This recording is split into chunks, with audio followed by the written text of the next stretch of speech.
اللہ علیہ وسلم نے ارشاد فرمایا اگر غنا چاہتے ہو، غربت ختم کرنا چاہتے ہو، حج کے بعد حج کرو، عمرے کے بعد عمرے کرو۔ لیکن اس میں ایک بات مزید واضح کر دیتا ہوں، اس کا ہرگز یہ مطلب نہیں ہے کہ حج ہی کرتے رہو، اور اگر آپ کے معاشرے میں، آپ کے پڑوس میں، آپ کے رشتہ داروں میں، عزیز و اقارب میں کچھ ایسے لوگ ہیں جو مفلسی اور غربت کی چکی میں پس رہے ہیں اور آپ حج کر رہے ہیں اور ان کا خیال نہیں ہے، ایسا نہیں ہے۔ اگر غریبوں کی خدمت بھی کر سکتے ہیں اور حج بھی کر سکتے ہیں تو پھر حج کا سلسلہ جاری رکھو، لیکن اس کا ہرگز یہ مطلب نہیں ہے کہ آپ کے پڑوس میں کوئی غریب مر رہا ہے اور ہم حج پر چلے جاتے ہیں، اس کی خدمت نہیں کرتے۔ حضرت ربیع بن سلیمان رضی اللہ تعالیٰ عنہ اللہ کے ایک ولی ہو گزرے ہیں، ان کا ایک انتہائی پیارا واقعہ ہے۔ حضرت ربیع بن سلیمان رضی اللہ تعالیٰ عنہ فرماتے ہیں میں حج کے لیے جا رہا تھا، میرا بھائی میرے ساتھ تھا، میں اپنے بھائی کے ساتھ حج کے سفر پر رواں دواں تھا، قافلہ حج کے لیے جا رہا تھا۔ ہمارا کاروان کوفہ میں پہنچتا ہے، جب ہم کوفہ میں پہنچتے ہیں تو میں دیکھتا ہوں سامان سفر خریدنے کے لیے میں بازار میں جاتا ہوں، ایک عجیب و غریب منظر دیکھتا ہوں۔ کہتے ہیں میں ایک عجیب و غریب منظر دیکھتا ہوں، ایک خچر کو دیکھا، ایک خچر وہاں پر مرا ہوا پڑا تھا، اس کے قریب ایک عورت تھی، اس عورت کے ہاتھ میں چاقو تھا، اس چاقو سے اس خچر کا گوشت کاٹ کر ایک تھیلی میں ڈال رہی تھی۔ میں حیران ہو گیا کہ یہ مردار کا گوشت کاٹ کر تھیلی میں کیوں ڈال رہی ہے؟ میں نے اس کا تعاقب کیا، میں نے سوچا کہیں یہ مردار، چونکہ اسلام میں مردار کھانا حرام ہے تو کہیں یہ گوشت کسی کو بیچ نہ دے، کہیں یہ کسی کو کھلا نہ دے۔ حضرت ربیع بن سلیمان رضی اللہ تعالیٰ عنہ فرماتے ہیں میں اس عورت کے پیچھے ہو لیا، میں نے اس کا تعاقب کیا، میں اس کے پیچھے جاتا رہا، میں نے دیکھا کہ وہ عورت ایک بڑے گھر کے سامنے جاتی ہے، اس کا دروازہ بہت طویل تھا، بہت بلند تھا، بہت دراز تھا، اس نے دروازے پر دستک دی، جب دروازے پر دستک دی تو اندر سے آواز آئی کون ہے کون ہے؟ حضرت ربیع بن سلیمان کہتے ہیں اس عورت نے جواب دیا کہ میں ہی ہوں، مصیبت کی ماری بدحال، دروازہ کھولو۔ انہوں نے کہا کہ جب اندر سے دروازہ کھولا گیا تو اندر 4 لڑکیاں تھیں، وہ عورت اندر گئی، جب اندر جاتی ہے تو ان لڑکیوں کو وہ گوشت دیتی ہے، مردار دیتی ہے، مردار کا گوشت دیتی ہے اور کہتی ہے اس کو پکا کے کھا لو، اللہ ہماری حقیقت کو جانتا ہے۔ حضرت ربیع بن سلیمان رضی اللہ تعالیٰ عنہ وہ کہتے ہیں کہ جب میں نے یہ منظر دیکھا میں پریشان ہو گیا، میں نے کہا یہ تو مردار ہے، مردار کھانا حرام ہے، مردار کھانا ناجائز ہے، یہ اپنی بیٹیوں کو مردار کیوں کھلا رہی ہے، یہ مردار کیوں کھا رہی ہے، یہ گوشت کھانا حرام ہے۔ میں نے فوراً کہا اے اللہ کی بندی، کیا تو نہیں جانتی یہ کھانا ناجائز ہے، یہ کھانا حرام ہے؟ اس نے کہا تو کون ہے، تو کون ہے؟ حضرت ربیع بن سلیمان کہتے ہیں میں نے کہا میں ایک پردیسی ہوں، ایک مسافر ہوں، یہاں سے گزر رہا تھا، تجھے دیکھا میں نے، تو مردار خچر کا گوشت کاٹ رہی ہے تو میں نے تیرا تعاقب کیا۔ حضرت ربیع بن سلیمان رضی اللہ تعالیٰ عنہ کہتے ہیں میں نے اسے کہا کہ مجوسیوں کے فائر ورشپرز کے ایک فرقے کے علاوہ تمام لوگوں کے نزدیک مردار کھانا ناجائز ہے، مردار کھانا حرام ہے۔ اس نے کہا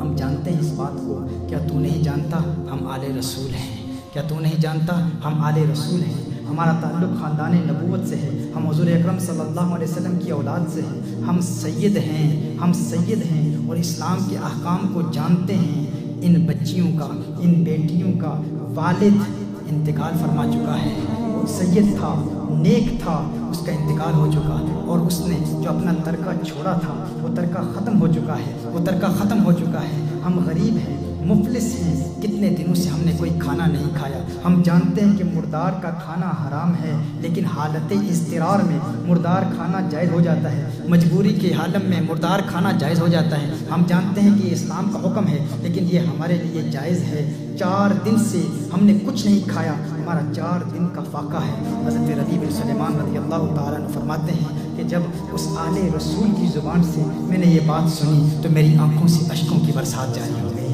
کہا میں نے رونا شروع کر دیا، روتا ہوا میں وہاں سے لوٹ آیا، پلٹ آیا، میں نے کہا اب میں حج پر نہیں جاؤں گا، اب میں حج نہیں کروں گا، میں نے فیصلہ کر لیا کہ اب میں حج پر نہیں جاؤں گا۔ واپس آیا، اپنے بھائی کو بتایا، اپنے بھائی سے میں نے کہا کہ میں نے حج کا ارادہ ترک کر دیا ہے، اب میں حج پر نہیں جانے والا۔ اس نے کہا، حضرت ربیع بن سلیمان رضی اللہ تعالیٰ عنہ فرماتے ہیں کہ بھائی نے کہا کہ نہیں ایسا ہرگز نہیں کرنا۔ حضور اکرم صلی اللہ علیہ وسلم نے ارشاد فرمایا جو حج کرتا ہے اس کے اگلے پچھلے تمام گناہوں کو اللہ معاف فرما دیتا ہے، تو حج کا ارادہ ترک نہ کر۔ کہا کہ اس نے میری بڑی حوصلہ افزائی کی، لیکن میں نے ارادہ کر لیا تھا میں اب حج پر نہیں جاؤں گا۔ حضرت ربیع بن سلیمان رضی اللہ تعالیٰ عنہ فرماتے ہیں کہ اس وقت میرے پاس 600 نقد درہم موجود تھے، میرے پاس چند کپڑے تھے، میرے احرام کی 2 چادریں تھیں، وہ 600 درہم لے کر میں بازار میں گیا، 100 درہم کا آٹا خریدا، 100 درہم کا آٹا خریدا، 100 درہم کا کپڑا خریدا، باقی جو 400 درہم میرے پاس تھے وہ 400 درہم اس آٹے میں نے چھپا دیے،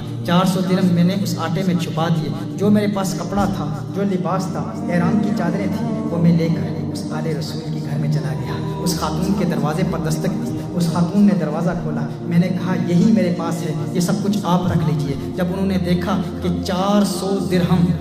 اور پھر آٹا اور پھر کپڑا یہ سب کچھ یہ دے رہا ہے تو اس نے دل سے دعا دی۔ اس عورت نے دعائیں دی، اس نے دعا کیا دی، اس نے کہا اللہ تجھے حج کا ثواب عطا فرمائے، اللہ تجھے دگنا اجر عطا فرمائے، اللہ تجھے دنیا میں ہی اس کا اجر دکھا دے، اللہ تجھے دنیا میں ہی اس کا نعم البدل دکھا دے، تجھے نظر آ جائے۔ کہا اس کی بیٹی نے جب دیکھا 400 درہم ہے، آٹا بھی ہے، کپڑا بھی ہے، بیٹی نے دعا دی۔ پہلے بڑی بیٹی نے دعائیں دی، پھر چھوٹی بیٹی نے دعائیں دی، تیسری بیٹی نے دعائیں دی، چوتھی بیٹی نے دعائیں دی، ایک بیٹی نے دعا دی اللہ کرے تیرا حشر ہمارے نانا کے ساتھ ہو، اللہ کرے تیرا حشر ہمارے نانا کے ساتھ ہو۔ کہا انہوں نے دعائیں دی اور اس قدر دعائیں دی۔ جب میں وہاں سے واپس آیا تو کوفہ میں اپنے مقام پر، اپنے قیام کی جگہ پر پہنچا تو حج کے قافلے جا چکے تھے۔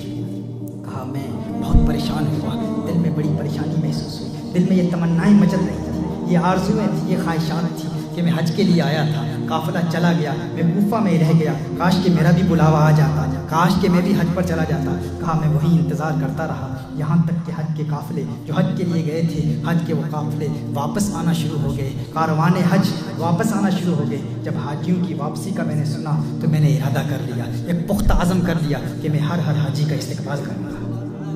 ہر حاجی کا استقبال کروں گا اور ان سے دعائیں لوں گا، کیونکہ ان کی دعائیں اللہ کی بارگاہ میں مقبول ہیں۔ ابھی حج کی سعادت حاصل کر کے وہ واپس آ رہے ہیں تو میں ہر حاجی سے ملاقات کروں گا اور ان سے کہوں گا کہ میرے لیے دعائیں کرنا۔ کہا حضرت ربیع بن سلیمان رضی اللہ تعالیٰ عنہ نے، وہ کہتے ہیں کہ میں حاجیوں کے استقبال کے لیے گیا، جب حاجیوں سے ملا تو میں نے کہا اللہ تمہارا حج قبول فرمائے، اللہ تمہارا حج قبول فرمائے، اللہ تمہاری عبادت قبول فرمائے، تجھے اللہ نے حج کی سعادت سے نوازا، اللہ تمہاری عبادتوں کو قبول فرمائے، تم میرے لیے دعائیں کرو۔ کہا تو ان لوگوں نے کہا، وہ لوگ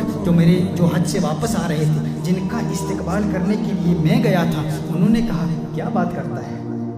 کیا کہتا ہے، کیا کہہ رہا ہے، کیا تو یہ کہنا چاہ رہا ہے کہ تو حج پر نہیں گیا تھا، کیا تو حج سے انکار کرتا ہے، کیا تو یہ کہتا ہے کہ تو حج پر نہیں گیا تھا؟ عرفات میں ہمارے ساتھ کون تھا، مطاف میں ہمارے ساتھ کون تھا، رمی و جمرات میں ہمارے ساتھ کون تھا، تو ہمارے ساتھ طواف بھی کرتا تھا، میدان عرفات میں بھی تھا، شیطان کو کنکریاں بھی مارتا تھا، آج ہمیں کہہ رہا ہے کہ اللہ تمہارا حج قبول کرے، ہمیں کہہ رہا ہے کہ ہمارے لیے دعا کرو، ارے تو ہمارے ساتھ تھا۔ وہ کہتا ہے میں نے کہا اللہ یہ کیا ماجرا ہے، یہ کیا مسئلہ ہے، یہ تیرا لطف و کرم ہے، میں حیران و پریشان، ارے میں تو کوفہ میں ہوں، یہ کہہ رہے ہیں میں حج پر گیا تھا۔ کہا اتنے میں دیکھتا ہوں کہ میرے شہر کے لوگ بھی واپس آ رہے ہیں، جو میرے محلے کے، میرے علاقے کے لوگ جو حج کے لیے گئے تھے، میں نے دیکھا وہ کاروان بھی واپس آ رہے ہیں، وہ قافلے بھی واپس آ رہے ہیں۔ میں نے کہا ان سے ملاقات کر لوں، ان کے پاس گیا، ان سے کہا میرے لیے دعا کرو، اللہ نے تمہارا حج قبول کیا ہے، میں تمہارے لیے دعا کرتا ہوں، تم میرے لیے دعا کرو، اللہ تمہاری سعی مشکور فرمائے، اللہ تمہاری عبادتوں کو قبول فرمائے۔ وہ کہہ رہے ہیں یہ تمہاری کیا کہہ رہا ہے، کیا تو ہمارے ساتھ نہیں تھا؟ طواف کے وقت تو ہمارے ساتھ تھا، عرفات کے میدان میں تو ہمارے ساتھ تھا، عبادت میں تو ہمارے ساتھ تھا، مزدلفہ میں تو ہمارے ساتھ تھا، مینا میں تو ہمارے ساتھ تھا، تو ہمیں کہ میں نے کہا ارے میں تو کوفہ میں رہ گیا تھا، میں کہاں آپ کے ساتھ تھا؟ کہا میں حیران و پریشان۔ اچانک ایک صاحب میرے سامنے آتے ہیں، وہ کہتے ہیں تو یہ کہتا ہے تو حج پر نہیں تھا، تو یہ کہتا ہے تو حج پر نہیں تھا، ارے یہ تھیلی دیکھ لے، یہ تھیلی دیکھ لے۔ جب مسجد نبوی شریف میں رسالت مآب صلی اللہ علیہ وسلم کی بارگاہ میں حاضری کا شرف حاصل کرنے کے بعد، سلام عرض کرنے کے بعد، جب ہم مسجد نبوی شریف میں حضور اکرم صلی اللہ علیہ وسلم کے مواجہہ اقدس میں سلام عرض کر رہے تھے، سلام عرض کرنے کے بعد باب جبریل سے جب ہم باہر نکلے تو بھیڑ بہت زیادہ تھی، ازدحام بہت زیادہ تھا، اس وقت تو نے مجھے یہ تھیلی دی تھی، یہ تھیلی امانت ہے، اسے واپس لے لے۔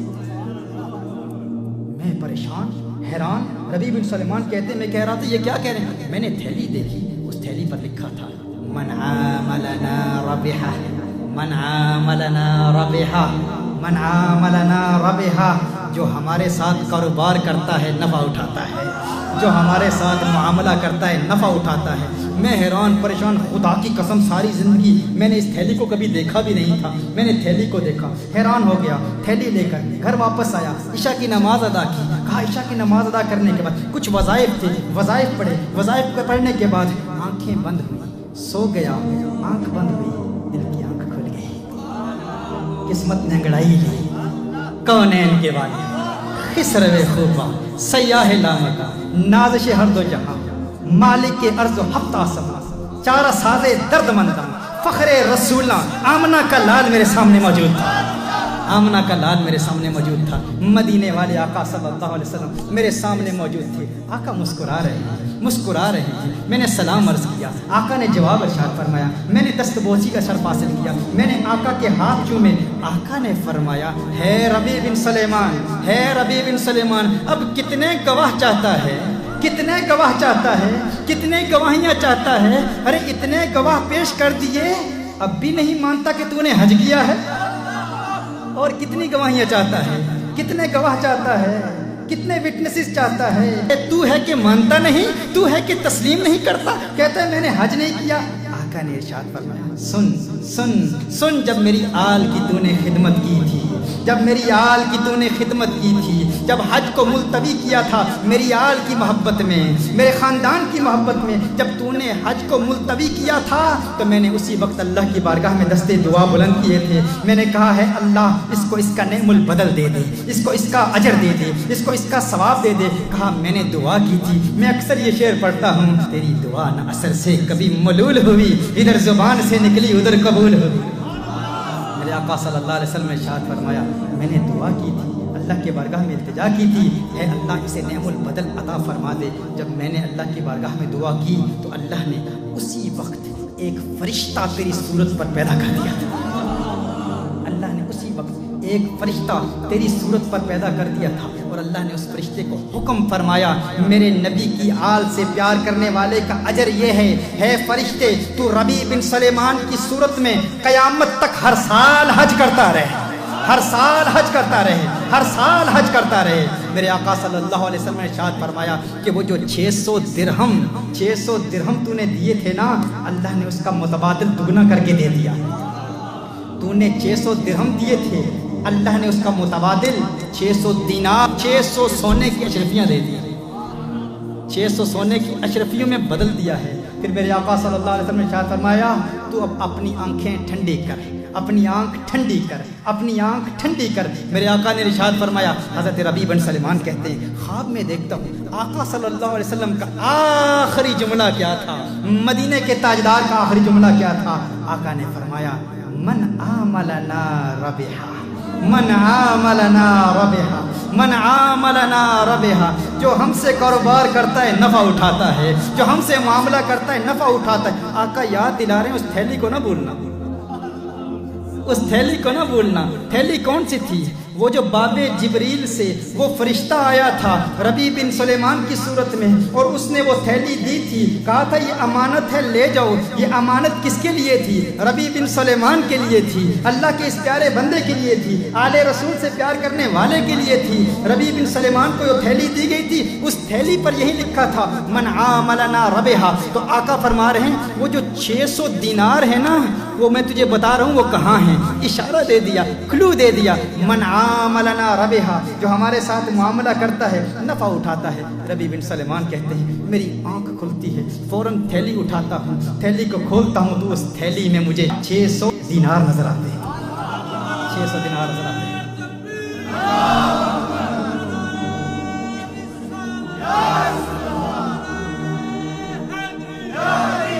محترم احبہ یہی پیغام ہے، حج کرو بار بار کرو لیکن غریبوں کا خیال رکھو،